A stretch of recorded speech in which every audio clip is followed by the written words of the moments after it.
এই আয়াতগুলো পড়লে আমার মনে হয় কলিজার ভেতরে কাঁপ ধরে। আল্লাহ একই কড়া কঠিন বাক্য ব্যবহার করলেন, কাল্লা কখনোই না, ইন্নাহা লাযা, তোকে আমি লাজায় প্রবেশ করাবো।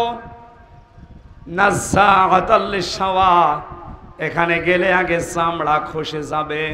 কি খসবে? কি মনে হচ্ছে বলেন তো? এমন একটা জাহান্নামের ঘরের ভেতর আল্লাহ প্রবেশ করাবে যে দরজা দিয়ে প্রবেশ করলে আগে চামড়া খসে যায়।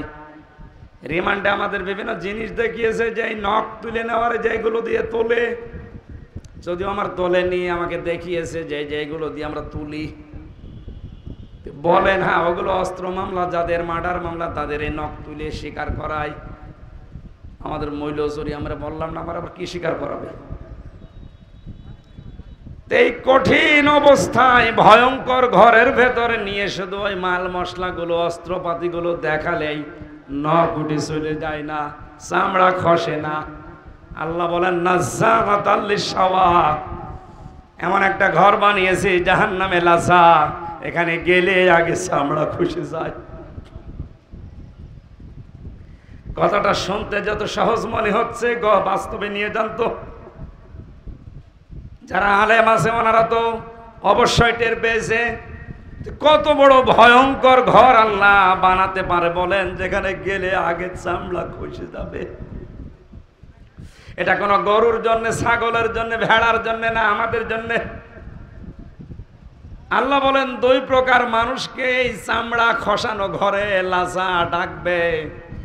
তাদউ মান আদবারা ওয়া তাওয়াল্লা, যারা সত্যকে সত্য জানার পরে পৃষ্ঠ প্রদর্শন করে চলে যায় আর মুখ ফিরিয়ে চলে যায়। আমার তো আয়াত পড়ার পরে মনে হয় বাংলাদেশে এই চরিত্রের মানুষ বেশি। এদেরকে সত্যকে সত্য চোখে আঙ্গুল দিয়ে দেখিয়ে দিলেও শুধু রাজনীতি বলে পেছন ফিরে চলে যাচ্ছে, অথচ জানে যে এটা সত্য।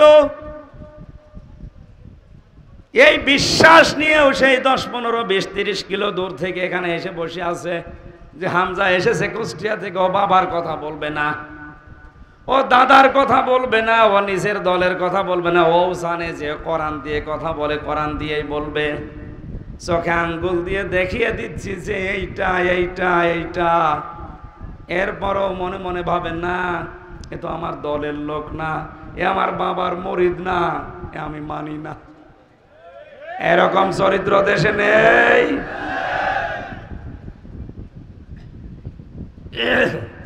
চামড়া খসানো ঘরে আপনাকে ডাকবে। তাদউ মান আদবারা ওয়া তাওয়াল্লা, সত্যকে সত্য জানার পরও যারা পৃষ্ঠ প্রদর্শন করছেন।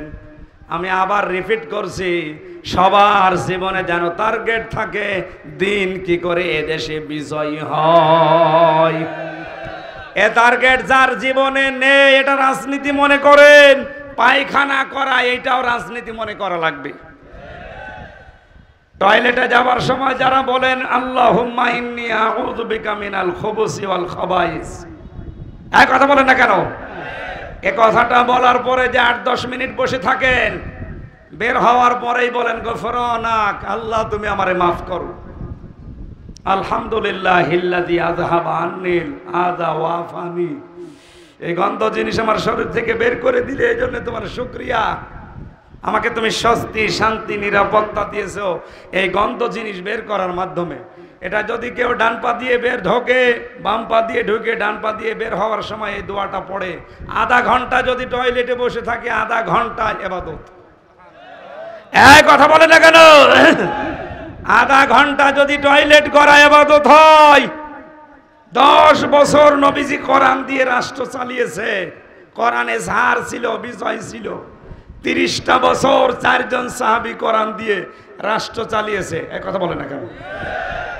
ওইটার কথা বলতে গেলে আপনার কাছে রাজনীতি মনে হয়, তাহলে টয়লেট করাও রাজনীতি।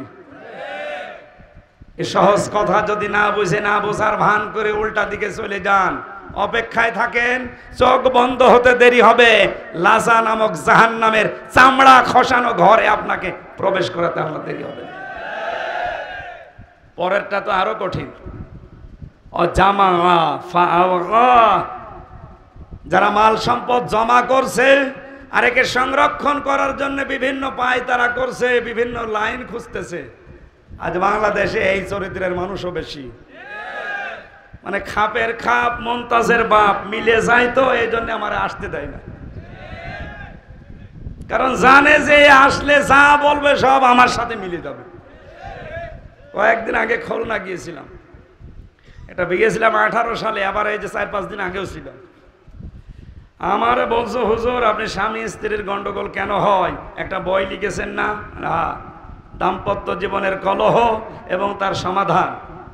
আমি জেলখানায় 3টা বছরের বাস্তব অভিজ্ঞতা বলছি। ওখানে অধিকাংশ মানুষের মামলাগুলো পারিবারিক জীবন সংক্রান্ত। এখন যে জল্লাদ আছে, শাহজাহান জল্লাদের পরে শাহজাহানের বাড়ি নরসিংদী। আমি প্রথম ঢোকার পরে দেখি বড় বড় গোপ নিয়ে বিড়ি খাচ্ছে, সিগারেট। কে আপনি? আমার নাম শাহজাহান ভইয়া। শাহজাহান ভইয়া মানে আমার বংশের নাম ভইয়া। কত বছর আছেন? যে আজ প্রায় 30 বছর, 167 বছর আমার জেল। আপনি তো কিয়ামতের পরেও বেরোতে পারবেন না।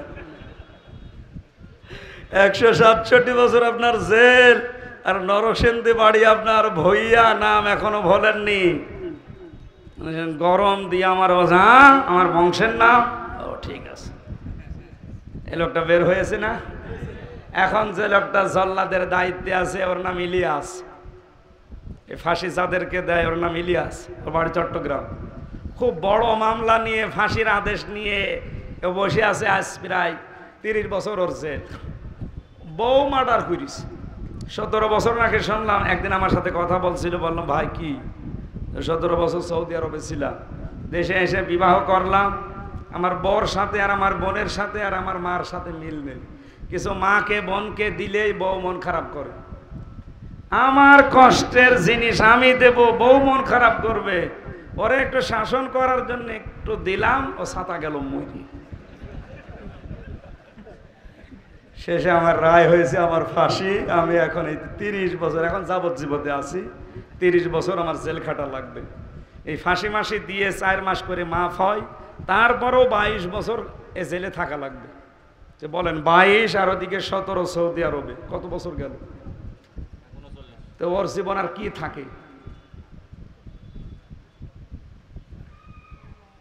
তো ওখান থেকে নিয়ত করেছিলাম, যেহেতু মাওলানা মামুনুল হক সাহেব আর শাখাওয়াত হোসেন রাজি ভাই আমার পাশেই ছিল, ওনাদের কাছে বললাম এগুলো নিয়ে কি করা যায় বলেন তো। এই দাম্পত্য কলহর সমাধান দরকার সব জায়গায়। অধিকাংশ 100 জন যদি আসামি হয়, 10,000 আসামি ছিল, আর মনে হয় 3-4 হাজার তো হবে এই বউ মার্ডারের আসামি।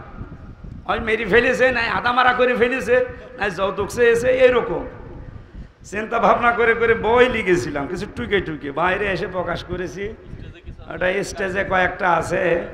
পারিবারিক জীবনে দাম্পত্য কলহ এবং এর সমাধান কি, পরকীয়া প্রেম থেকে মুক্ত হওয়ার 19টা ঔষধ দেওয়া আছে। এটা যারা আজ লাইনে আছেন কিনে নিয়ে যাবেন, নাকি এই এলাকায় মনে হয় এরকম মানুষ নেই? ও সামনে যে সাদা গাড়ি আছে ওখানেও পাবেন, মোনাজাতের পরে নেবেন।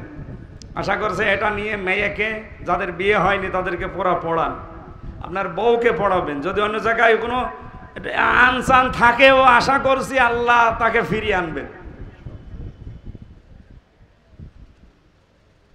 যেই দেখে খাপের খাপ মিলে যাচ্ছে, তখন আমার কানের কাছে মুখ নিয়ে বলছে হুজুর পারিবারিক জীবনে খুব ঝামেলায় আছে, আপনি এক কাজ করেন, উপরের কথা বললেই তো শুধু রাজনীতি করবেন, পারিবারিক জীবনের কথা বলেন, এখানে বিভিন্ন দলের লোকজন আছে। ঠিক আছে। সূরা নেসার 35, 36, 34, 35, 36 এই আয়াতগুলো আমারে দিল। তাফসীর আকারে কথা বলে ওখানে 9টা পয়েন্টের উপরে বলেছিলাম যে পারিবারিক জীবনে এই কারণে গন্ডগোল হয়, আর এগুলো মেটাতে হয় এই কারণে। এই পদ্ধতিগুলো আল্লাহ দিয়েছে। মাহফিল শেষ করে বাড়িতে গেলাম, যে দেখি কথা বলছে না। কি ভাই আপনি কথা বলছেন না, আপনার বাড়ি খাবারের দাওয়াত। হুজুর আমার বর সাথে আমার গন্ডগোল হয়েছে, আপনি জানলেন কি করি? কি বলেন? না আমার যা যা হয়েছে আপনি সব আজকে বলেছেন, অবশ্যই আপনাকে কেউ বলে দিয়েছে। আমারে কেউ বলে দিয়েছিল? না না, বলেছে। কে বলেছে বলেন তো? কোরআনে কারীম ১৫০০ বছর আগে জানিয়েছে যে এই কারণে গন্ডগোল হয়। এখন আমি যদি ওই কারণগুলো তুলে ধরি কোরআন দিয়ে, আর যাদের ভেতরে ওইগুলো পাওয়া যাবে ওরা তো বলবেই যে যারা জমা করছেন বৈধ অবৈধ দেখা দেখি নেই, আর এটা সংরক্ষণ করা যায় কি করে সেই তালবাহানা, সেই রাস্তা খুঁজতেছেন। আপনার জন্য চামড়া খসানো ঘর অপেক্ষা করছে। দেখে যখন মিলে যায় বলবে না, ওরে বাদ দিয়ে অন্য হুজুর নিয়ে আসো যারা ড্যান্স দিতে পারে। ড্যান্সের হুজুরের কোনো বাধা আছে? আরো পাহারা দিয়ে নিয়ে যায়। আর আমাদের বাধা পাহারা দিয়ে নিয়ে না, চুরি করে এসেও ঝামেলা। গতকালকে সে কোথায় ছিলাম? সাতক্ষীরা শ্যামনগর। কয়েকদিন আগে এত কষ্ট করে গেলাম, আল্লাহর ওলিরা বলছে না আপনাকে মোনাজাতও করতে দেব না, আপনি আবার বাড়ি চলে যান। আপনি এত দূর আনালেন, কোথায় কুষ্টিয়া, কোথায় সাতক্ষীরা শ্যামনগর, প্রায় 200 কিলোমিটার, 400 কিলো আমার আপ ডাউন করালেন। আর তার পরের দিন নরসিংদী। সম্মানিত ভাইরা, না আমি যেটা বলছি আমার বানানো কথা, আপনিও বিশ্বাস করেন যে বানানো না। কোরআন পড়লে আপনিও এটা পাবেন। তারপরে কেন লিখে দিলেন তাফসীরুল কোরআন মাহফিল? এখানে লিখে দিতে পারতেন না যে এখানে কিচ্ছা কাহিনী বলা হবে? তা আমিও এরকম মাছের কাহিনী মুখস্থ করে আসতাম। এক কথা বলেন না কেন? সাপের কাহিনী আমারও মুখস্থ আছে, ওইটা বলতাম। আপনি তো এটা লিখে দিয়ে আমার ঝামেলায় ফেলে দিয়েছেন। আমি এখন না বললে এই যে মেম্বার, এটা একটা আমানত। এই আমানতের খেয়ানত করে কিয়ামতে আমি যেমন ধরা খাবো, আপনিও কিয়ামতে আমার বিরুদ্ধে মামলা দেবেন। আমিও মামলার আসামি হতে চাই না, আপনাকেও জাহান্নামে নিতে চাই না। আজ যারা বৈধ অবৈধ দেখা দেখি নেই, মাল শুধু জমা করছেন, শুধু কামাচ্ছেন 2 হাত দিয়ে, হাজার হাজার মামলা রেডি করে রেখেছেন যে টাকা কামাবেন বলে। আমারে 2টা মামলা দিয়ে হয়নি, বলছে 500 মামলা আপনার নামে রেডি আছে। যা যা বলতে বলে এগুলো যদি না বলেন, এই মামলাগুলো বাংলাদেশের 64 জেলায় দেব। শুধু ঘুরতে ঘুরতে জীবন শেষ হয়ে যাবে। বলেন সুবহানাল্লাহ। আউযুবিল্লাহ। এগুলো কেন দেবেন? আপনি নিজেও জানেন যে এই ধরনের কাজে এ সম্পৃক্ত না। এ প্রতিষ্ঠিত এ দেশের একটা রাজনৈতিক দলের সাথে সম্পৃক্ত। ওইটাও করে মন প্রাণ দিয়ে করে, কারণ দিন কায়েমের চেষ্টা করে জাহান্নাম থেকে বাঁচার জন্য। আপনি নিজেও জানেন এটা, তারপরে উল্টা পাল্টা ট্যাগ লাগিয়ে, কারণ এই ট্যাগগুলো লাগাতে পারলে আপনি মাল কামাতে পারবেন। আমার মাঝে মাঝে যখন কোর্টে হাজিরা দিতে যায়, আমার চিন্তা হয় মামলার আয়ুটা নিয়ে, আল্লাহ এ কি বাঁচবে কি করি। কিন্তু 100 বার ধরা খাবে। এদেশের হাজারো মামলার আয়ু আমি সাবধান করছি ভাই, এখনো থামেন। যে যেই বিষয় জানে না ওই বিষয়ে যদি আপনি তাকে দোষারোপ করে তার জীবনটা নষ্ট করে দেন, আপনি মনে করছেন সুখে থাকতে পারবেন? আপনি যে বললেন না, এটা কি বানিয়ে বললেন না? কোরআনে কারিমে সূরা নিসার 112-13 নম্বর আয়াতে আল্লাহ নিজে দলিল দিচ্ছেন, অমাইয়া কাসবে খতিআতান আও ইসমান সুম্মা ইয়ারমি বিহি বারিআন ফাকাদ হিতামালা বুহতানা ওয়া ইসমাম মুবিনা। এটা তাফসিরে হাক্কানিতে আছে, আর তাফসিরে ফি জিলালিল কোরআনে আছে। ব্যাখ্যাগুলো বলতে গেলে সময় বেশি লাগছে, এজন্য খুব শর্টকাট করছি। গায়ে ভালো করে খেয়াল করেন। আল্লাহ পাক বলেন, আমার মানুষ এমন দুনিয়ায় আছে নিজে অন্যায় কাজ করে, আঞ্জাম দেয়, আর কাজটা যখন হয়ে যায় তখন একটা ভালো মানুষ নিরপরাধ মানুষের উপরে দোষটা চাপিয়ে নিজে ভালো সাজে। এ যেন প্রকাশ্য পাপের বোঝা বহন করে নিয়ে বেড়াচ্ছে। এটা যে বাস্তব কত, ইমাম মালিক রহমতুল্লাহ আলাইহির জামানায় তাফসিরে হাক্কানির ভেতরে এটা আমি পড়েছি, জেলখানায় বসে বসে। ওনার জামানায় এক মহিলা মারা যাবার পর এক মহিলা লাশ ধোয়াতে গেছে। এ রানের উপরে হাত দেওয়ার পরে গেছে হাত আটকিয়ে আর খুলতে চায় না। বহু চেষ্টা করে কয়েক ঘন্টা, না হাত ছাড়ে না, চামড়ার সাথে অ্যাটাচড লেগে গেছে। এলাকায় যিনি কাজী ছিল বিচারক বলছে এক কাজ করেন, এই জীবিত মহিলার হাত এখান থেকে কেটে বাদ দিয়ে দেন। জীবিত মহিলার স্বামী আর সন্তান বলছে না, আমরা এসেছি উপকার করার জন্য, আর এখন আমাদেরই আপনারা বাস দেবেন, এ আমরা মানি না। আরেকটু বড় বিচারপতি যিনি, উনি রায় দিলেন এক কাজ করেন, মহিলা যেহেতু মারা গেছে ওরে খবরে দেওয়া হবে একটু পরে, ওর চামড়াটা ওই জায়গা থেকে কেটে বাদ দিয়ে দেন। তোর স্বামী আর সন্তান রাজি না, বলে না, আমার মা আর আমার স্ত্রী খুব ভালো মানুষ, আমাদেরকে সারা জীবন আমরা দেখেছি, এত ভালো মানুষ হয় না, আমরা এই নেককার মহিলাকে চামড়া কেটে বাদ দিতে দেব না। এখান থেকে একটা মাসলা আমি পেয়েছি, মেয়েরা এসেছে না, সম্মানিতা মা বোনেরা, এই যে মৃত মহিলার স্বামী আর তার সন্তান কি বলেছে আপনি খেয়াল করেন তো। স্বামী ডাক দিয়ে বলেছে, উপস্থিত জনগণ, আমার স্ত্রী ভালো ছিল, নেককার ছিল, আমার মন মতো ছিল, ওর চামড়া কেটে বাদ দিতে আমি দেব না। আমিও কোরআন সামনে নিয়ে আপনাকে গ্যারান্টি দিতে পারি, শুধু নামাজ পড়া, রোজা রাখা আর কালো বোরকা পরেই মনে করছেন আমি জান্নাত পেয়ে গেছি, না। মরণের পরে যদি সত্যি আপনার স্বামী বলে যে আমার স্ত্রী আমার মন মতো ছিল, আপনি জান্নাতি। এই কথাটা বলা আমার মনে হয় এখন যে অবস্থা চলছে, 100 জনের 98 জন স্বামী আমরা বলতে পারবো না, বলেন।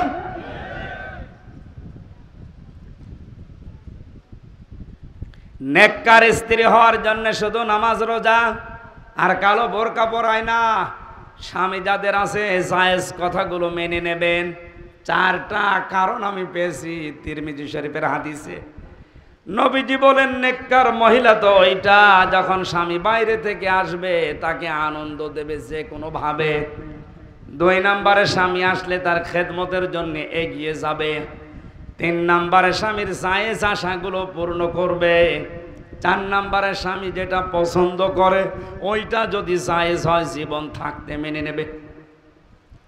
আমি নিজের স্বামী, আমি বাস্তব কথা বলছি, আমার শালাটা প্রথম বউটা বাদ দিয়েছে কয়েকটা কারণে। তার প্রথম কারণে বউ নাকি বলেছিল যে আমার সাথে থাকতে হলে মা বাবাকে নিয়ে থাকা যাবে না, এজন্য ওটা বাদ দিয়ে আর একটা করিস।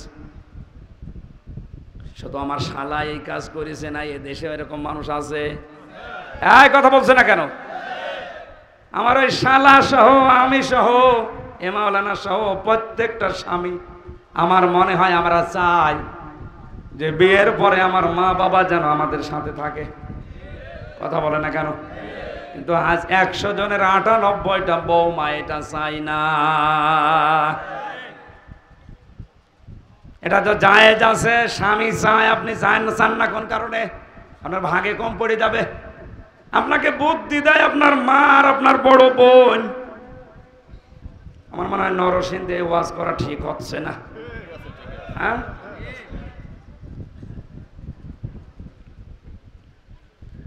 মা বোনেরা কথা বললেই বলে না হুজুর আমাদের দেখতে পারে না। আল্লাহর কসম, কোরআন হাত দিয়ে বলছি, সবচাইতে বেশি ভালোবাসি আমি মেয়েদেরকে। বিশ্বনবী জানিয়েছে আমার কাছে 3টা জিনিস প্রিয়, এটা সুগন্ধি, নামাজ আর আমার স্ত্রী। নারী জাতিকে নবীজি যেহেতু ভালোবেসেছেন, কোরআনের হাদিসের চোখ লাগিয়ে দেখতে পাচ্ছি আপনি জাহান্নামে যাচ্ছেন। ভারতের এই সিরিয়াল দেখে দেখে আপনি জাহান্নামে যাচ্ছেন। থামেন। স্বামী যেটা পছন্দ করে যদি জায়েজ হয় জীবন থাকতে আপনি মেনে নেবেন। মারা যাওয়ার পর স্বামী যদি সত্যি ওই মহিলার স্বামীর মতো বলতে পারে, না আমার স্ত্রী কিন্তু আমার মন মতো ছিল, আমি গ্যারান্টি দিয়ে গেলাম ছোটখাটো গোনা থাকলো আল্লাহ আপনাকে জান্নাত দিয়ে দেবে।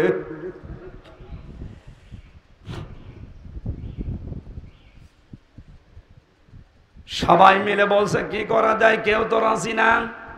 ওই দেশের প্রধান বিচারপতি তখন মদিনায় থাকেন, তিনি আমাদের নাম করা একজন আলেম, সবাই জানি, ইমাম মালিক। ঘোড়ায় করে তাকে নিয়ে আসা হলো।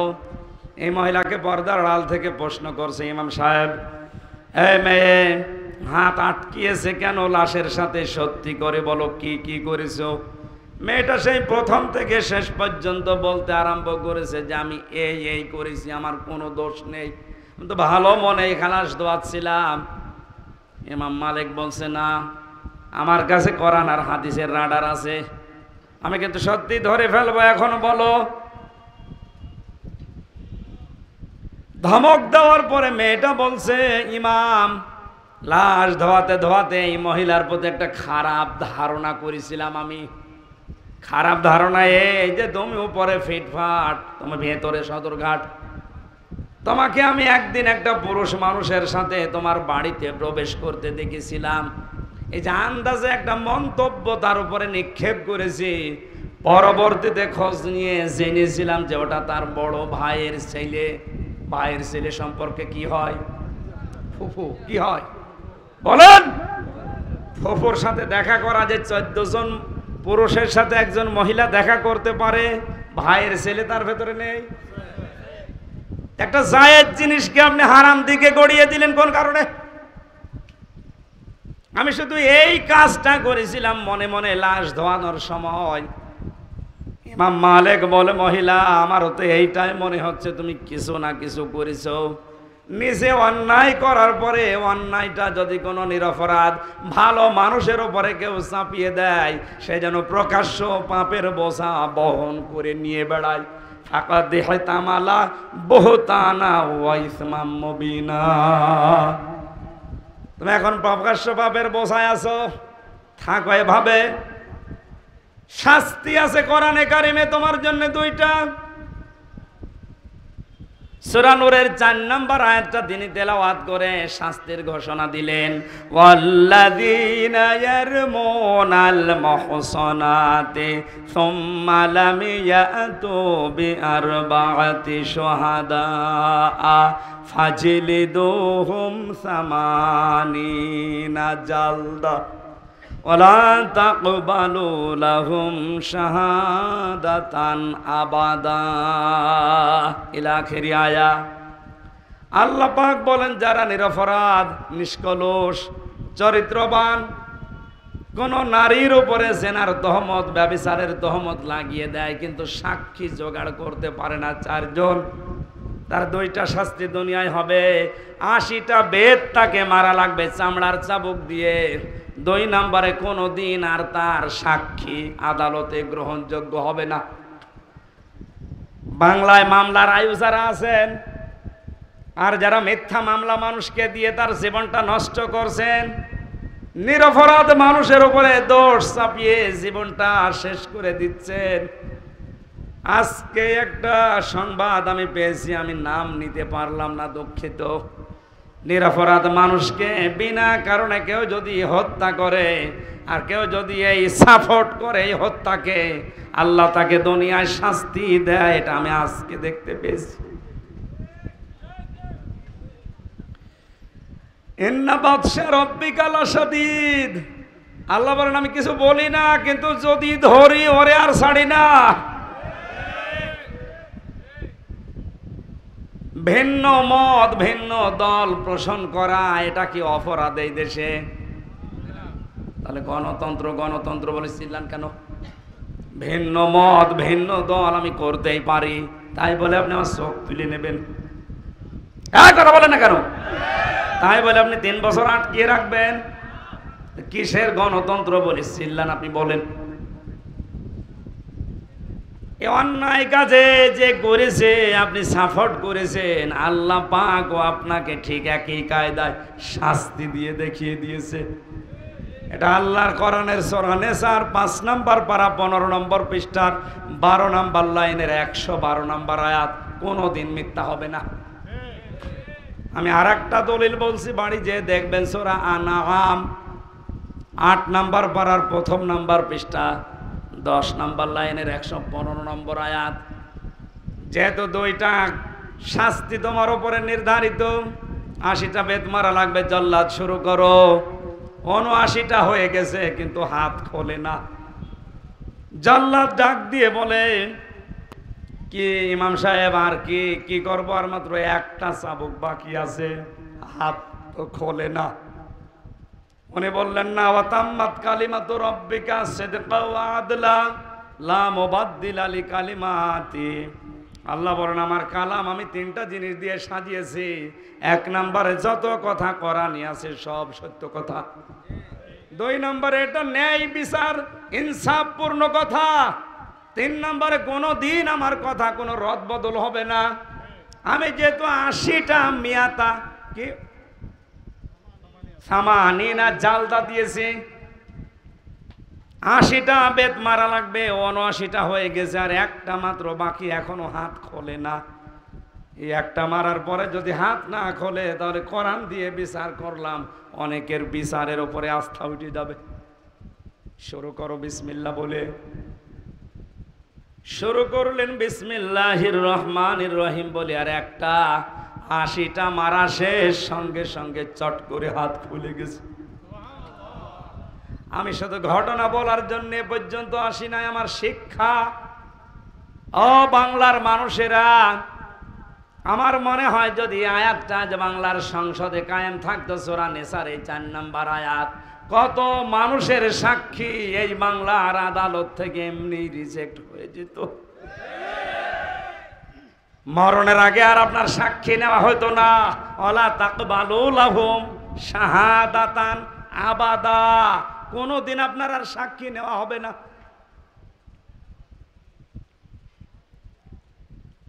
মান সালিমাল মুসলিমুনা মিন লিসানিহি ওয়া ইয়াদিহি, ওই লোকটাই তো মুসলমান যার হাতের দ্বারা মুখের দ্বারা মুসলমানেরা শান্তিতে থাকে।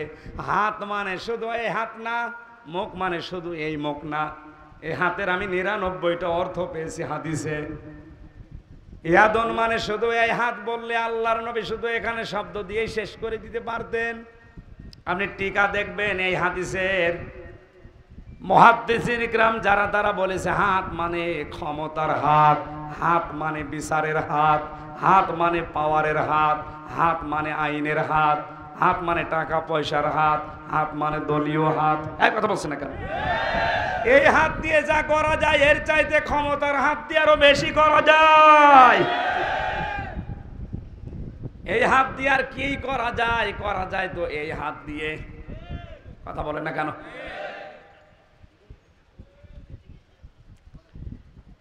এজন্য যাদের এই হাতের দ্বারা, যাদের ক্ষমতার হাতের দ্বারা, সম্পদের হাতের দ্বারা, প্রভাব প্রতিপত্তির হাতের দ্বারা, মুখ মানে শুধু এই মুখ না, অনেকে মুখ বুঝে থাকে তারপরও কাজ হয়ে যায়। এই বাংলাদেশে এরকম মানুষ নেই? মুখে কথা বলে না, শুধু নাড়াবে, এদিকে 10টা লাশ পড়ে যাবে। যাদের হাতের দ্বারা মুখের দ্বারা আজ মুসলমানেরা নিরাপদে নেই। আপনি নামাজ পড়তে পারেন, রোজা রাখতে পারেন, 72 রাকাত নামাজ পড়তে পারেন, আপনি মুসলমান হতে পারেননি। নরসিংদীবাসী এই ছোট্ট একটা স্টোরি থেকে যেটা আমি শিক্ষা বের করেছি, ইমাম মালিক রহমতুল্লাহ আলাইহে এই শাস্তি দেওয়ার পরে জনগণকে দেখিয়েছিলেন যে নিরপরাধ কোনো মানুষের উপরে বিনা কারণে কেউ যদি আন্দাজে দোষ চাপিয়ে মনে করে যা করেছি করেছি আমার অসুবিধা নেই, আল্লাহ কিন্তু দেখিয়েছে যে পাপের বোঝা বহন করে কি করে মানুষ নিয়ে বেড়ায়। এটা যদি আজ বাংলাদেশে একবার আল্লাহ দেখানোর ব্যবস্থা করত, বাংলাদেশে কত মানুষের হাত যে আটকে যেত আদালতে। কথা বলেন না কেন? আমি আশা করব আপনার হাত আদালতে যদি না আটকায়, এমন জায়গায় আটকাবে জীবনে আর খুলতে পারবেন না। আজ অনেকের হাত আটকিয়ে যাচ্ছে। কত বড় বড় জায়গায় দাপটে ছিল, সাংবাদিকরা যেমন ধরা ধরেছে, সব হাত আজ শেষ, কোনো হাত আর কাজে লাগছে না। এখন যদি বলেন হুজুর আমি বসি না, আমার নাম ধরে ধরে বলেন, এখানে আসে কানে কানে বলছি, মিডিয়া বাদ দেন। কানে মুখে বলা ছাড়া উপায় নেই। তাদেরও হাত কত বড় হাত ছিল, শুধু হাতের ইশারায় হাজার হাজার মানুষ শুয়ে পড়িয়েছে।